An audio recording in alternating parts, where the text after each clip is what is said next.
Fala pessoal, seja bem-vindo a mais um vídeo. No vídeo de hoje vamos ver aí as últimas informações do Botafogo, que vai enfrentar aí o time do Vitória neste domingo às 4 horas da tarde.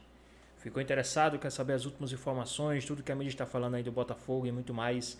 Então assiste esse vídeo até o final. Cadê? Falar rapidinho do Fogão. Meu Fogão vai pro Barradão enfrentar o Vitória para tentar se descolar aí do Fluminense e passar o Bahia, né? Uma rodada-chave pro Glorioso. Toda rodada-chave, nunca vi isso. Todo jogo, eu não aguento mais esse ano. Todo jogo é uma final. Já que o Fluminense enfrenta o Cruzeiro e o Bahia enfrenta o Internacional. Se o Fluminense e o Bahia perderem e o Botafogo vencer, o Glorioso vai respirar com mais tranquilidade essa vaga na Libertadores, Vene Casagrande. A gente pode até mostrar aqui a tabela já, pra gente até olhar os outros cariocas. Cadê a tabela? Olha a tabela aí, ó. O Fluminense, o Vasco tá com 42 pontos. Por enquanto tá brigando ali para não ser ultrapassado pelo Corinthians e também passar o São Paulo. São Paulo pega quem, Pedrosa? Deixa eu ver aqui. O Fluminense tá com 50 pontos em sétimo colocado.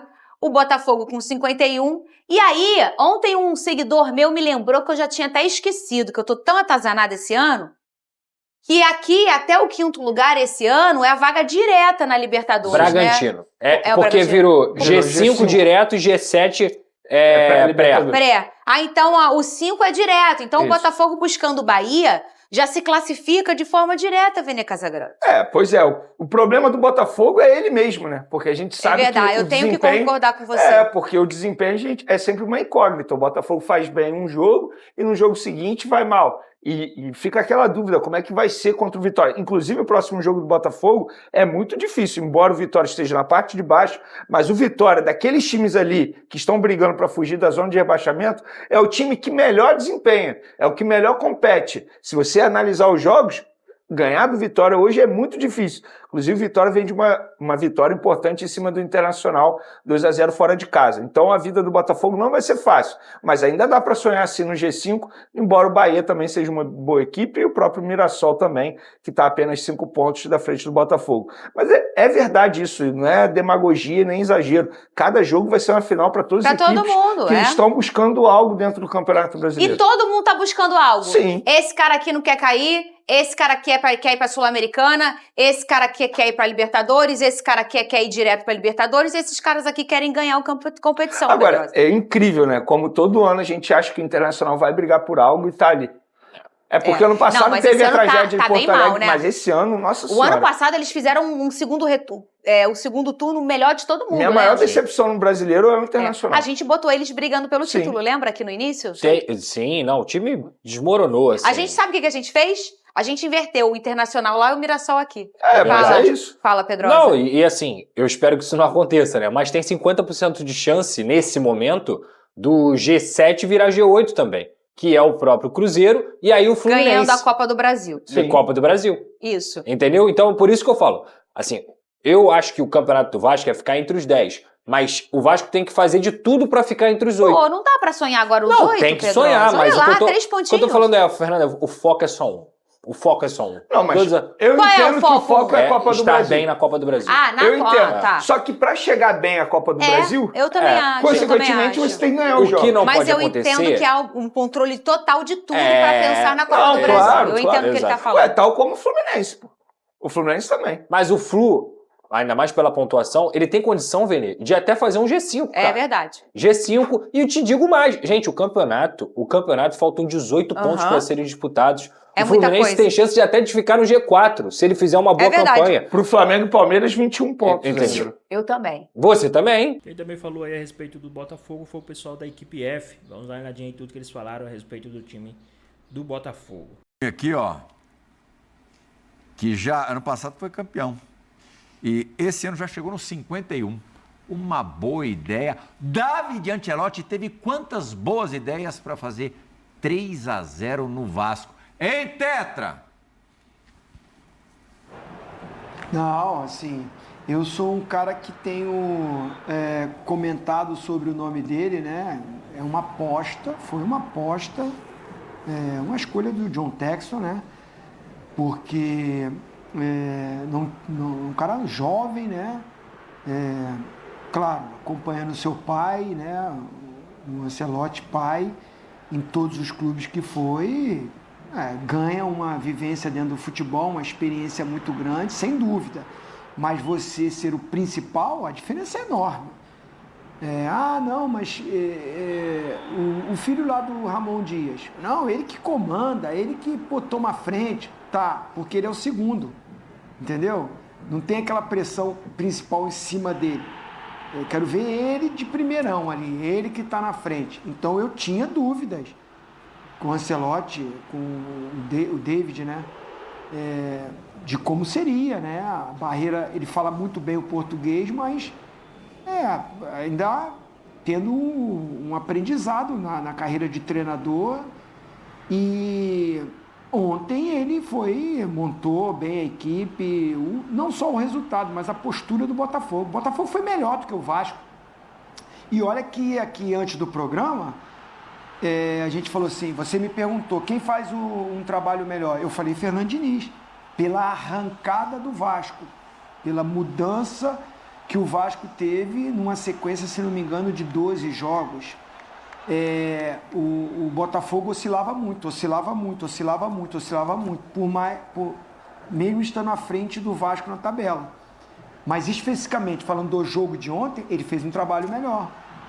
Pelo que os jogadores do Botafogo apresentaram, pelo volume de jogo que teve. O Botafogo, no primeiro tempo, principalmente, eu fico muito no primeiro tempo, porque o Botafogo já começou o jogo tomando conta da partida. Então foi superior, foi melhor, mereceu a vitória, e o David aqui, eu reconheço, foi muito bem. Fez um bom trabalho ontem o técnico do Botafogo, mas a surpresa foi o que o Vasco não apresentou, né? O Vasco não trocou 2 passes, gente. A saída de bola, que é o que mais trabalha o Fernando Diniz, foi um negócio que chamou a atenção ontem. Mas às vezes trabalha... O Vasco não conseguia acertar nada. Mas às vezes, Pascoal, você trabalha tanto de uma forma de jogar e o teu adversário muitas vezes te surpreende e aí você fica com aquela coisa automatizada na sua cabeça. O adversário faz uma coisa diferente, você não consegue sair dessa automatização. E aí é o grande problema dos jogadores, quando você treina muito exaustivamente, é a mesma coisa sempre. Você vê que hoje todo mundo sabe como joga o time do Fernando Diniz. Como o Botafogo fez, adiantou a marcação, ou se não, recuava um pouquinho, né? Quando não conseguia fazer a marcação, recuava, deixava o time do Vasco subir as linhas de marcação. O que ele fez? Deu nas costas, vertical, né? Bem vertical. Assim. Só queria fazer, a gente também critica muito a arbitragem e o VAR. Parabéns para a arbitragem e parabéns pelo VAR. Eles trabalharam bem. Foi pênalti e não tinha impedimento no segundo gol. Parabéns para a arbitragem desse jogo aí, do Vasco contra o Botafogo, do Botafogo contra o Vasco. Porque seria muito fácil marcar impedimento naquele lance. Era segurar, soltar um pouquinho o frame. Se solta um frame, estava impedido. Mas quem operou o VAR operou corretamente. O pênalti foi pênalti. É o pé esquerdo, né? O pênalti foi pênalti. E no lance do segundo gol, foi... tem a... É o pé direito do Cuesta no esquerdo do Correia, né? Então, não tem... Correia desabrochou, né, Zé? Ele é bom Ele é bom jogador, mano. Mas demorou, né?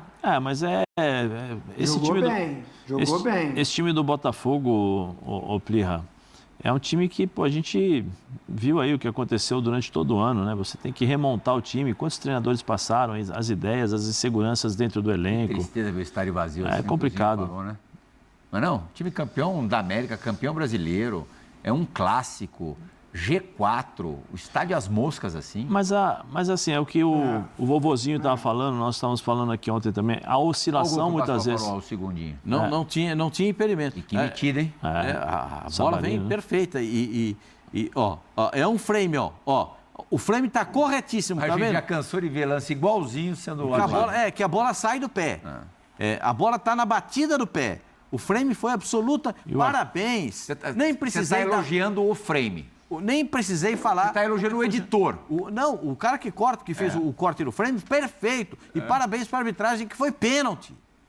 Com os caras erram, a gente dá cada raquetada. Ô, Pascoal, e o Cruzeiro? Mas ontem foi parabéns. Cruzeiro está merecendo os parabéns também? Rapaz, o Cruzeiro, hein?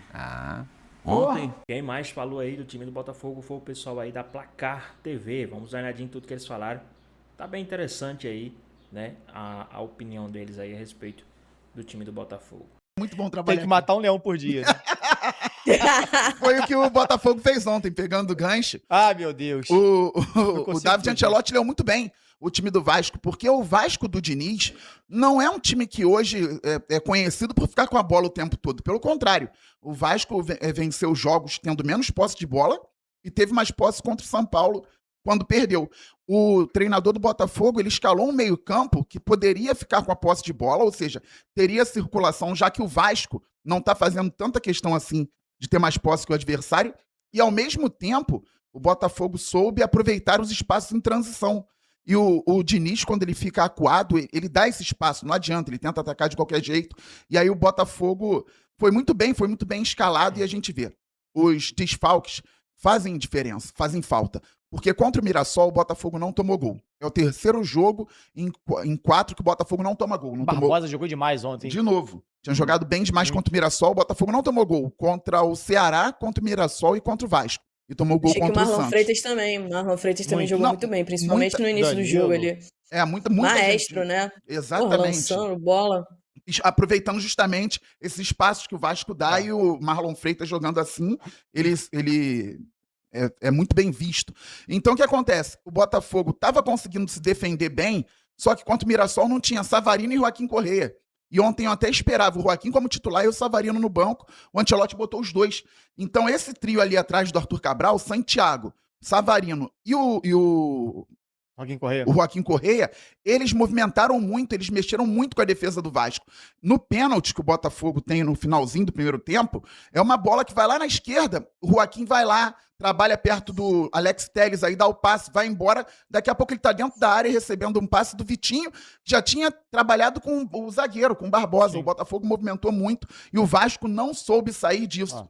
E aí quando abre o placar, no primeiro tempo, com o Diniz fazendo a troca no intervalo, o Tietê já não marca. Ele coloca o Matheus França, que marca menos ainda. Absurdo. O Botafogo conseguiu ler muito bem. Antes do gol do Arthur, já poderia ter feito outro, porque teve a bola na trave do Joaquim Correia, teve a bola que o próprio Arthur perdeu.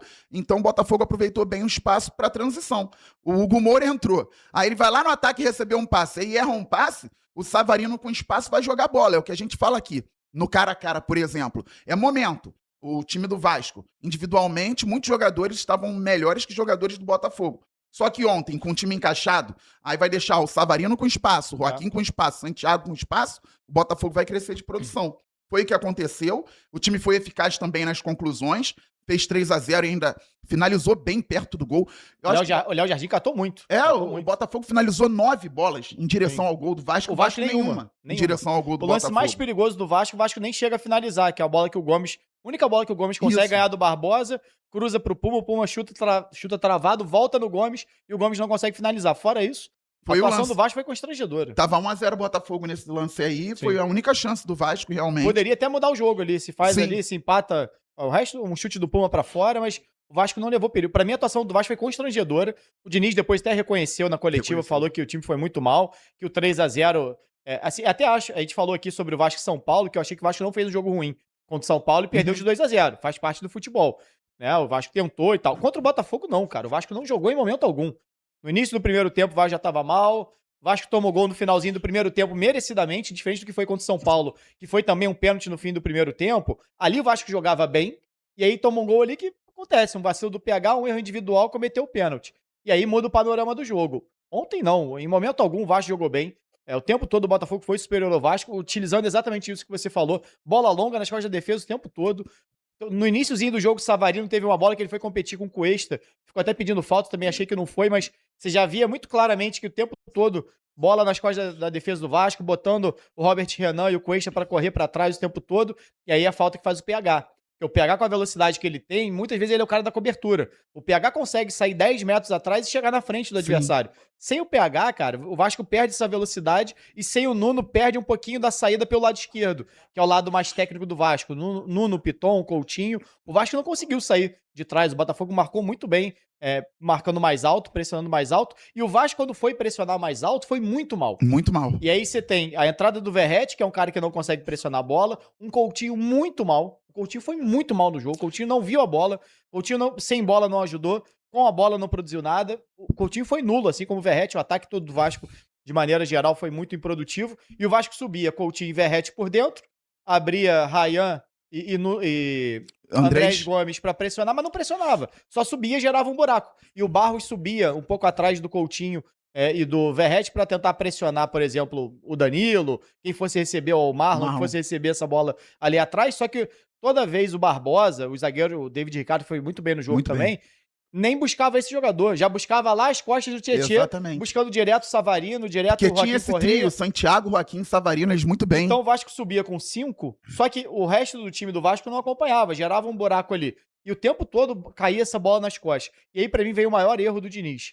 Porque quando o São Paulo eu critiquei aqui as escolhas do Diniz de mudar, quando o Vasco estava bem. Isso. O Vasco estava bem contra o São Paulo e ele mexeu de maneira precipitada, ao meu ver, porque ele tira um time que estava bem, estava jogando bem, e muda a estrutura do time. Contra o Botafogo, o Vasco estava mal. Aí a pessoa pode pensar, bom, se estava mal, faz sentido trocar. Faz sentido você fazer alteração. Mas era muito claro que existia um buraco no meio de campo do Vasco. O Vasco é um time que joga muito pelas beiradas. O Botafogo jogou muito pelo corredor central. E o pior é que o Diniz identificou isso, porque na coletiva ele falou, o Botafogo jogou muito pelo corredor central, e não era um time que vinha jogando assim. Palavras do Diniz. Então, eles surpreenderam a gente. E o que o Diniz faz no intervalo? Ele tira o Tietê, que não estava bem no jogo, não estava marcando, mas ele entra com o Matheus França, que é menos marcador ainda do que o Tietê. Exatamente. Ou seja, ele pega o que era um buraco, que ele reconheceu que era um buraco do sistema defensivo E do Vasco, aumenta. e aumenta o buraco. Aumenta. Então, assim, não faz sentido. É claro que você não ia ter o controle do jogo. Ali. O Vasco passou a ter muito menos controle da partida, e aí o Botafogo jogou com uma liberdade absurda. Esse ali foi um erro de saída de bola do Coutinho. O Coutinho foi lá embaixo, errou o passe, o Joaquim Corrêa recuperou, e aí tem a finalização, e o Léo Jardim faz uma grande defesa. Aí o Botafogo já estava jogando todo ali no campo de defesa do Vasco. E sem o PH, o Botafogo pôde pressionar e tinha que pressionar mais alto também, porque o Santiago ele começou na ponta direita, ele vem pra dentro, né? Sim. Aquele meia ponta, o Savarino como meia central, e como o Arthur Cabral era o centroavante, quem estava fazendo o lado esquerdo no primeiro momento era o Joaquim Correia. O Joaquim Correia não é o cara da recomposição. Sim. Se o Vasco tivesse o PH por ali, talvez pudesse forçar bem e talvez o Ancelotti nem colocasse Nem o tivesse Joaquim entrado Correia com o por Joaquim ali. Correia. Como ele identificou que era o Pumita, ele entrou com o Joaquim por ali, e aí os volantes do Botafogo ontem jogaram mais ou menos como naquele estilo década de 90, que era o 4-4-2 tradicional. Sim, sim. Então, se você olhar o mapa de calor do Marlon, ele é bem equilibrado, defesa e ataque, mas pelo lado direito. E o Danilo pelo lado esquerdo, que era ele que fazia a cobertura, bem como antigamente. Fez um quadrado por dentro, né? Exatamente. Hoje em dia, geralmente, é o extremo que desce ali com o lateral, né? E na década de 90, por exemplo, era o... Só para contextualizar, Mauro Silva e Dunga, né? Sim. Um marcava de um lado, outro do outro. Aí não tinha exatamente primeiro e segundo volante. Ontem o Botafogo não teve primeiro e segundo homem de meio campo. Sim. Eram os dois alinhados e cada um fazendo a cobertura do lado. Como o Santiago volta muito pela direita, mais que o Joaquim voltaria pela esquerda, o Danilo que fez essa movimentação. Só que como é algo também que não dá tempo de treinar tanto, em alguns momentos tinha um espaço, eu identificava ali do estádio, que poderia ter sido explorado pelo Vasco, Sim. e não foi. A única vez que foi bem foi quando o Pumita recebeu aqui na direita, o Vasco finalizou, na saída de bola gerou a lateral que gerou o pênalti depois. Foi o único lance ali que o Vasco aproveitou esse espaço que poderia ter sido algo para o Diniz investir. E quem comentou também a respeito dessa partida do Botafogo contra o Vitória da preparação foi o pessoal aí, os donos da bola Band Rio. Vamos dar uma olhadinha aí que tá bem interessante tudo que eles falaram. Rapidinho, sem perder tempo, Vitória e Botafogo no final de semana. Tem arte, domingo, 4 horas da tarde. Barradão, Bocão. O que esperar do nosso fogaço domingo? Se tiver um comportamento muito parecido com o que o Botafogo, o que fez o jogo do Botafogo se tornar fácil contra o Vasco, o Botafogo tem grande chance. Só que estão pedindo uma vaquinha aí pro Lucas Walter pra jogar, pra pagar, o time do Vitória pagar pro Lucas Walter. Ô, Lucas Walter, eu te amo, mas peraí, pô. Pô, tu ama mesmo? Tu lembra da Supercopa? Aí Vitória e Botafogo. Botafogo tem uma sequência boa. Vitória, Sport em casa e Grêmio em casa. Então o Botafogo tem grandes possibilidades de dar uma deslanchada. 9 pontos? 9 pontos? Pode ser, 9 pontos. Se o Botafogo encaixou mesmo, que todo mundo tá falando que encaixou, eu tenho assim, um receio grande ainda. Tu sentiu o Botafogo encaixando? Ai, meu Deus do céu. Tenho certeza que foi o Vini. Sexta-feira, cara. O Botafogo pode encaixar sempre, porra. Eu amo o Botafogo. Aê, garoto! Gostei. Jogo bom. Vitória precisa da vitória, né? Literalmente, precisa da vitória. De fato. Ô, Vini, a gente tem arte aí do final de semana dos times, dos jogos? Bora. Joga pra nós aí. Então vamos lá, confrontos do final de semana. Quero palpite dos dois, tá? Rapidinho, papum. Vasco e Juventude, Fernandão. Vasco, vitória do 2-0 Vasco. Boa. 3-0 Vasco. Gostei, Bocão. Eu vou de 2-0 Vasco também. Acho que é um bom palpite. Vitória e Botafogo lá no Barradão. 1-1. 1-0 Botafogo. 2-0 Botafogo. Tô confiante aqui no Fogaço. Não é qualquer um que bate no Vasco igual o Botafogo bateu, não. Pois bem, pessoal, tá mais um vídeo, né? O Botafogo vai enfrentar o Vitória aí neste domingo. O Vitória que tá na zona de rebaixamento. O Botafogo que vem aí de uma goleada, né? Pra cima do Vasco aí, né? Após uma sequência meio conturbada aí de derrota, vitória, 2 empates, aí voltou a vencer e venceu bem aí o time do Vasco, né? E agora vai enfrentar aí o time do Vitória, né? O Vitória que vem ali seus trancos e barrancos brigando contra a zona de rebaixamento, né? Tá 1 ponto só do primeiro na zona de rebaixamento, então é um jogo bastante complicado aí, mas que, querendo ou não, o favoritismo é do time do Botafogo, por mais que o jogo seja fora de casa. Mas e aí? O que é que vocês acham aí a respeito disso tudo que está acontecendo aí no time do Botafogo, né? Qual a sua opinião a respeito disso aí? O que é que vocês acham, né? Deixa aqui nos comentários a sua opinião. Comente aqui também o seu palpite, o seu placar para essa partida aí entre Botafogo e Vitória, Vitória e Botafogo. Então é isso, espero que vocês tenham gostado do vídeo, deixe seu like, comenta aqui embaixo, ative o sininho de notificações se for novo aqui no canal, já se inscreva no próximo para não perder os próximos vídeos. Tamo junto, é nóis e até a próxima.